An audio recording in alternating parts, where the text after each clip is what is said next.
Hello everyone. Today we'll be going through the homework assignment analog IO. For this, let's first open up the assignment details and then go over to the tutorial.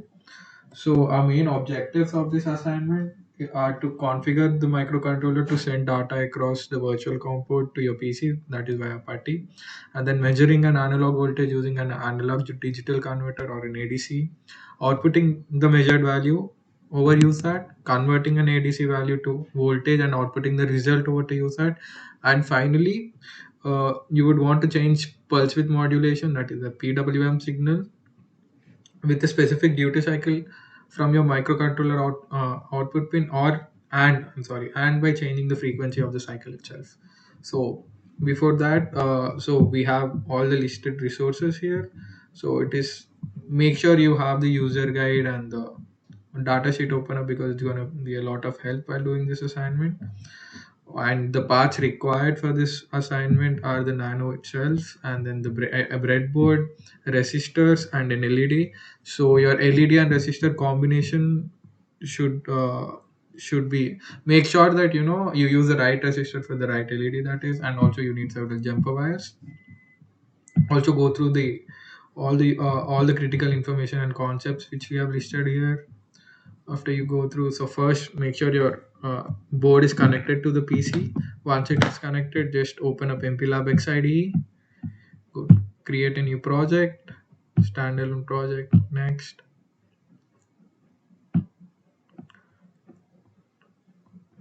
back, sorry. So yeah, so make sure the right device is selected, and then in the tools, make sure you select the correct tool. Then go next, select your compiler. Next, so let's name it analog IO. Finish. Once it is finished, just click on MCC, select a classic, finish.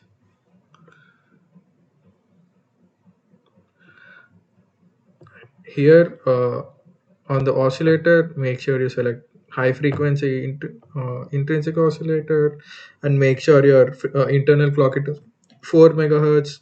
Don't disturb anything else. After this, let's open up your USAT.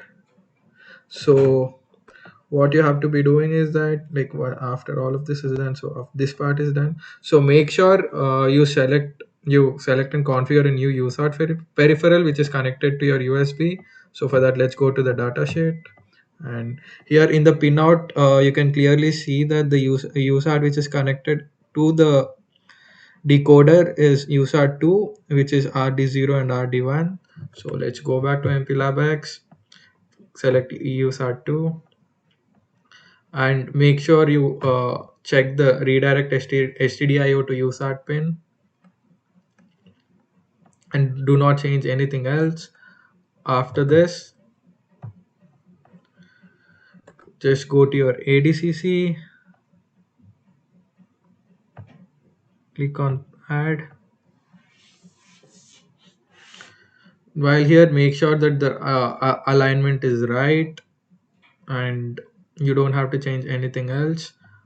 After this, go to your PWM, let's go to PWM. So I'm going to select PWM4, and just make sure that you select the right timer. So here the timer is 2 and duty cycle is 50, which it is. So make sure your duty cycle is 50. Note down your timer. Now let's go to timer, select timer 2. While here, make sure you select the FOSC by 4 timer, and prescaler value should be its highest, so 1 is to 128. So basically you're scaling the factor by 128, you're multiplying it with 128, and make sure your time period is at its highest too, so that is 131.072 milliseconds as mentioned here.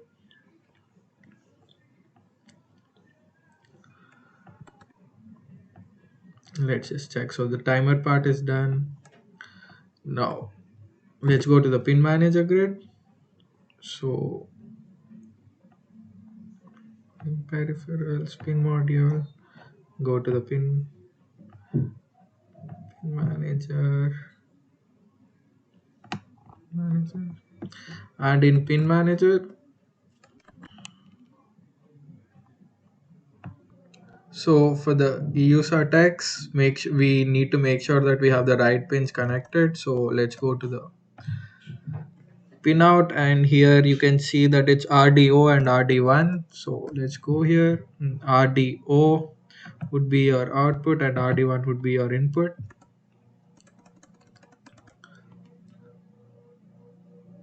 After that, just select an analog input pin. So let's go back to your pinout.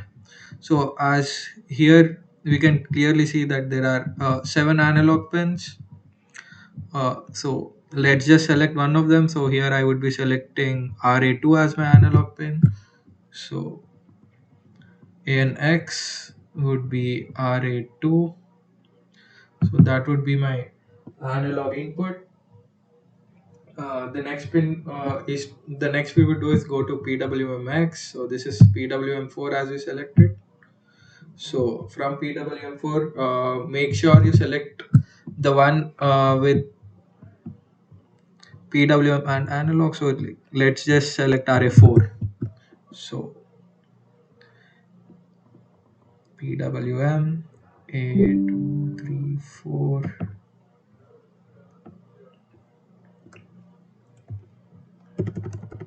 RA4. Let's come back to our pin settings window and make sure that our RX pin is set to digital input. So this is our RX pin, and as you can see, output is checked off, so it is selected to a digital, and because analog is also checked off, it is digital input. Then next we should check that the TX pin is set to digital output. So the TX, so here make sure you uncheck analog and let it be set to output.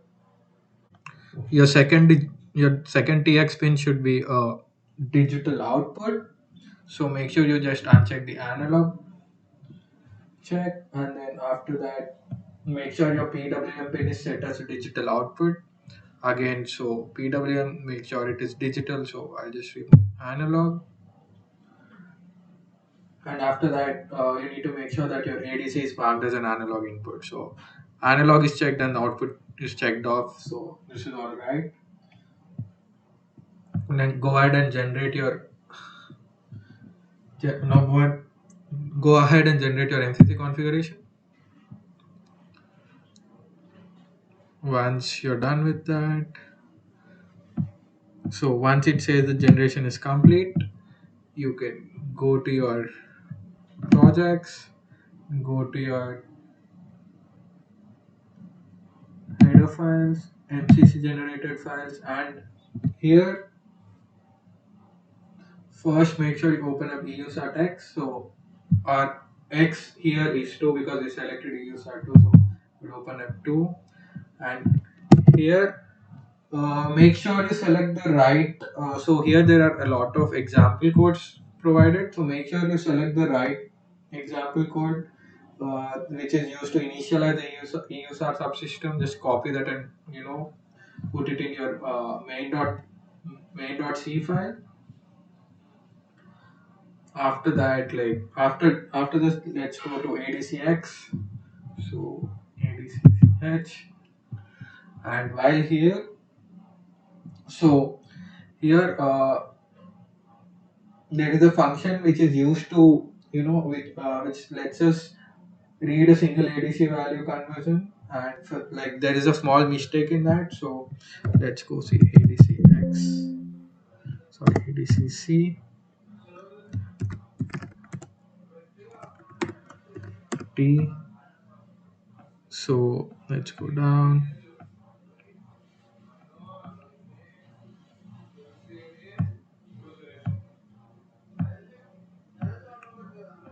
So as you can see here, it says an ADCC channel T converted value. So this is the code you need to copy basically. And from make sure that there's a small mistake. Make sure you change channel to result, and copy this same copy this code and then select paste it in your main.c again. After this, let's go back to resource management and go to pin module. Here you can see that we've given a custom name, and also we have declared a constant for our ADC. So here is the custom name. So make sure you select this name, and you need to give this value as input to an ADC single rate function in the ADCC. You'll find the function in here.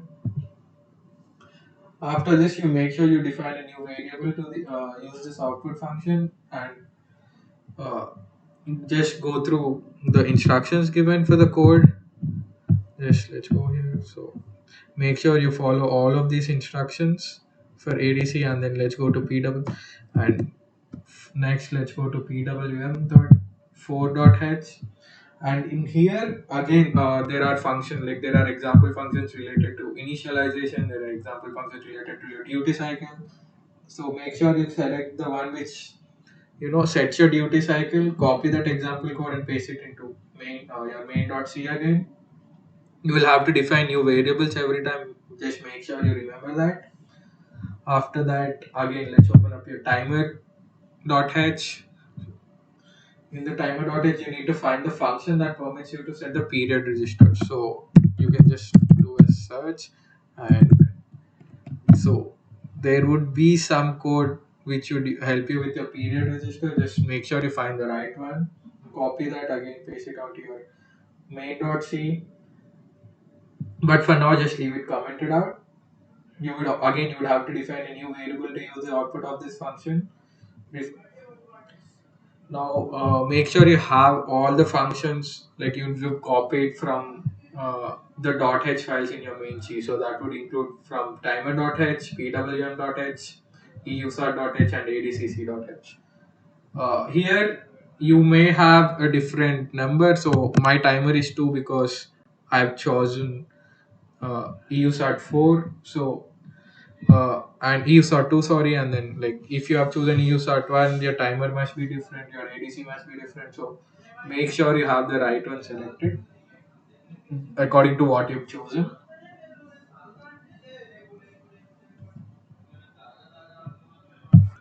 After you've taken all the example codes onto your main.c, just make sure you go through all the other required, like all the other points from the coding part. Unfortunately, I can't show you the coding.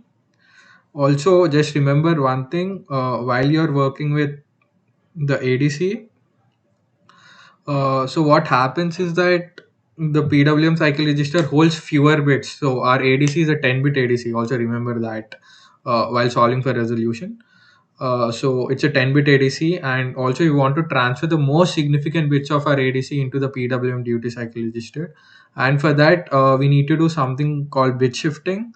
So if you click on the link here, here you can see that there's something known as shift operators. So left shift and right shift, you would have to use one of these to do bit shifting. After, to make sure that you transfer the most significant bits into the PWM duty cycle register and after all of this is done, just go ahead, download your project. So you can either go and just press the download button, like make sure before you run the file you do a clean and build main project, and then instead of directly running it. And or you can also download the file by going to your folder, and then for me it is here. So make sure you select the right path, then go to the project, make sure you select the right project file, either way. And once you do that, now coming on to the hardware. So you need to connect a potentiometer to your system, and make sure your potentiometer wiper pin is connected to the analog input pin. So let's go back to our resources again, pin module. Here, so our analog input pin is ANA2, that is RA2. So make sure you can, so I would make sure that it is connected to A2 pin, and then connect the two other pins of the potentiometer to the 3.3 volt power and ground of the nano board. make sure you use an external LED and a resistor to the PWM output. So this pot would be connected to your LED, so and also like so basically what you'll be doing is while you're moving the pin head of the pot, you're basically increasing or decreasing the PWM signal, and the LED, the frequency of blinking of LED should change relative to that. Thanks to Tristan. So here you can see him moving the knob, and you can see the the blinking of the LED changing frequency. And here is Trent showing us the output of Putty. Thank you.